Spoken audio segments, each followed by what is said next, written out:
Okay, I'm going to jump in with example 6 on page 118, hoping the phone doesn't ring and all that other crazy stuff that seems to happen. So this says, show that x minus 2 and x plus 3 are factors of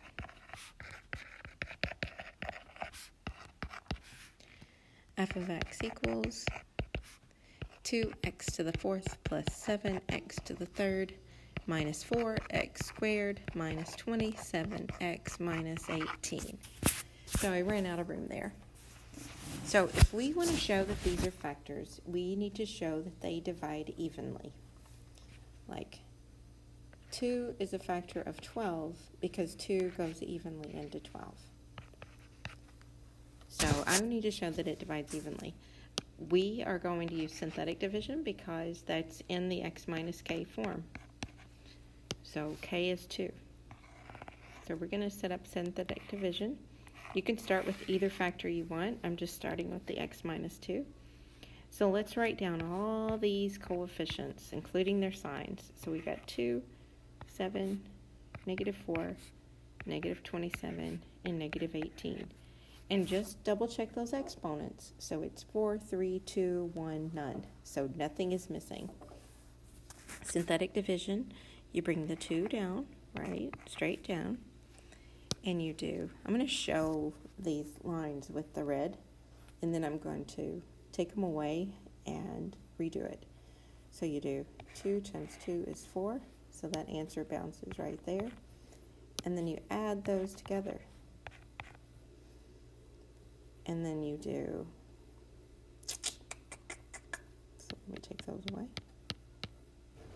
2 times 2 is 4, whoops, I want it to be black.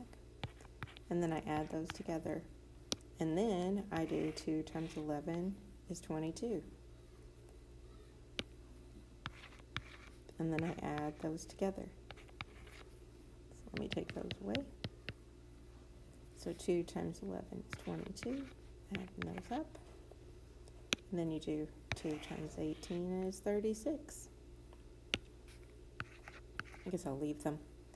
Add those together.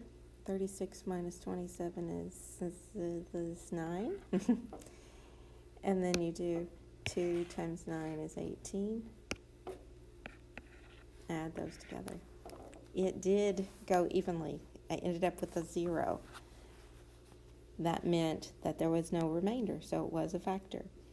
So this is a simplified version. This would be 2x to the 3rd plus 11x plus 11x squared plus 18x plus 9.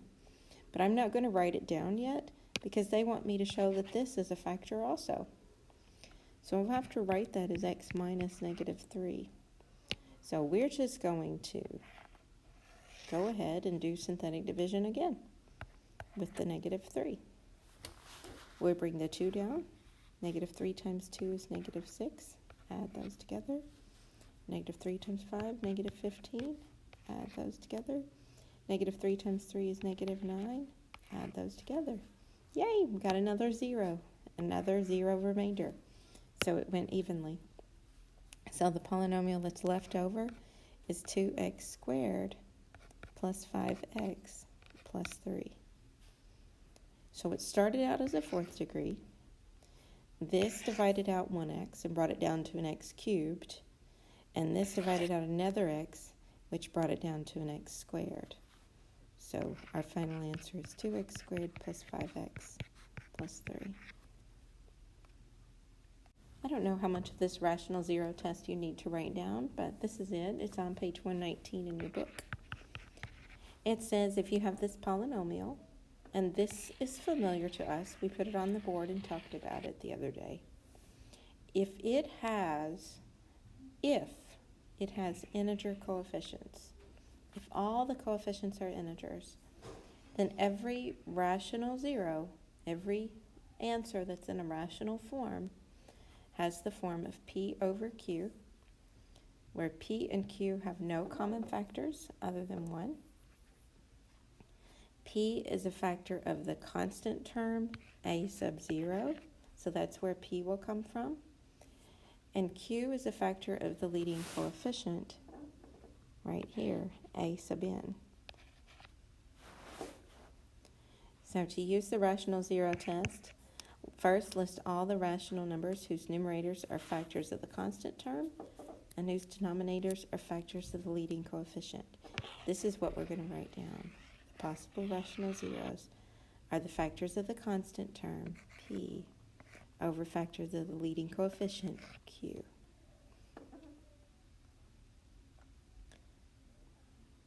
So let's try one of these. Example 7. I know this is very strange and new. It says, find the rational zeros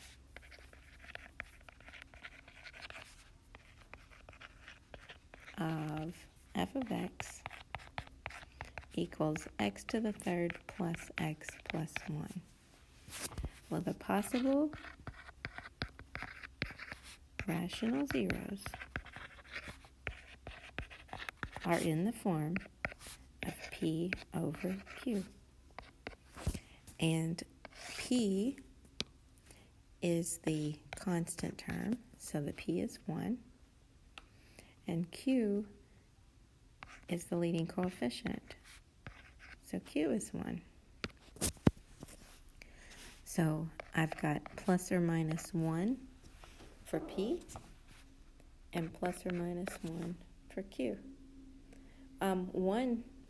One's only factors are 1 in itself, so those are the only possible rational zeros that I would have.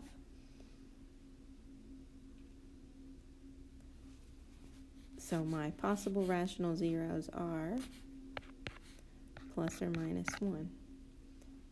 That doesn't mean, so that means if I have an intercept that's a rational number, it could be positive or negative 1. So I could do synthetic division with positive 1 with my function here and see if it works. I'm missing the x squared term, so I need to put a 0 for it.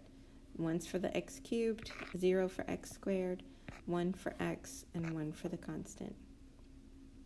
So bring down the 1 to get started. 1 times 1 is 1, add. 1 times 1 is 1, add. 1 times 2 is 2, add. So just because I have a remainder, I know that 1 was not one of my zeros. It didn't go evenly. So we have to do the same process with the negative 1. So set up our synthetic division again. Negative 1 times 1 is negative 1. Add those together. Negative 1 times negative 1 is 1. Add those together. Negative 1 times 2 is negative 2. Add those together. So we had another remainder. So neither one of those were rational zeros. That means if you were to put this function into your y1 and test your, and look at your table and look for zeros for the y values, as long as you're counting by whole numbers, you're not going to find any. So they are fractional. Not fractional. They are non-rational. So it's like a not terminating, not repeating decimal. Let's do another. That was weird. Let's do another one. It felt strange. It felt uncomfortable. The first one you've ever seen. Let's try another.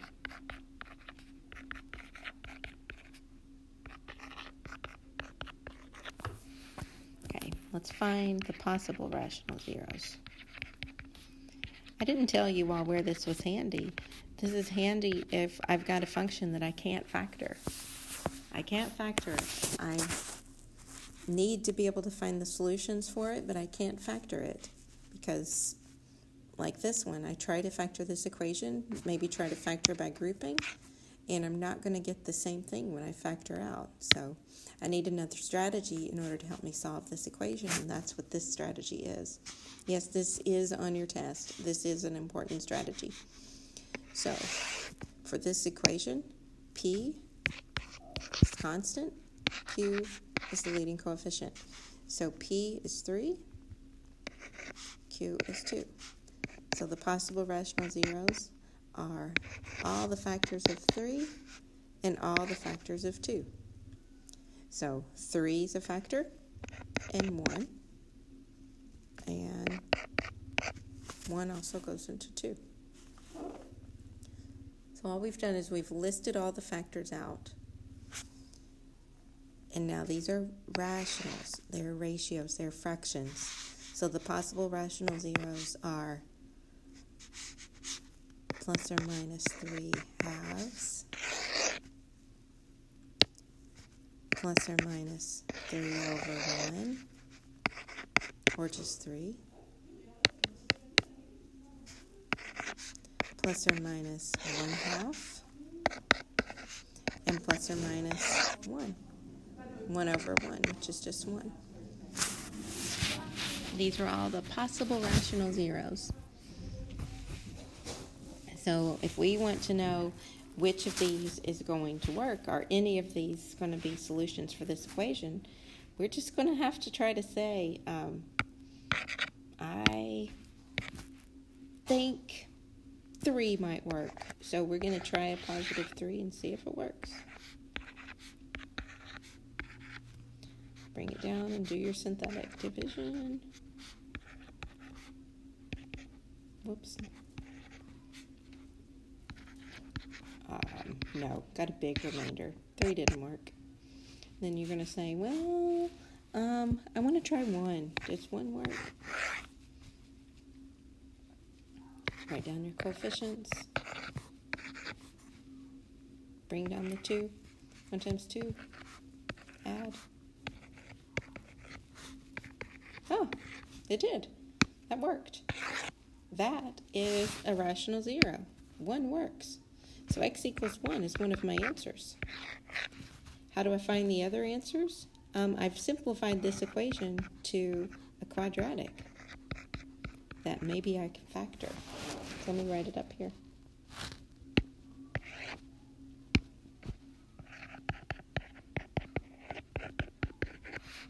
Let's see if we can factor it. We got 2x and x and 3 and 1 and plus and minus. So when you set this factor right here equal to 0, you're going to get x equals 1 half. And that's right here as one of our rational zeros. And when you set this factor equal to 0, you get x equals negative 3. And that's right here. So I was close by trying positive 3. If only I had tried negative 3, it would have worked. I would have found that one. So I have 3 rational zeros. My answers are x equals 1, 1 half, and negative 3. 1 because I tried it in synthetic division and it worked. And then the equation that I got factored and gave me these other 2 answers.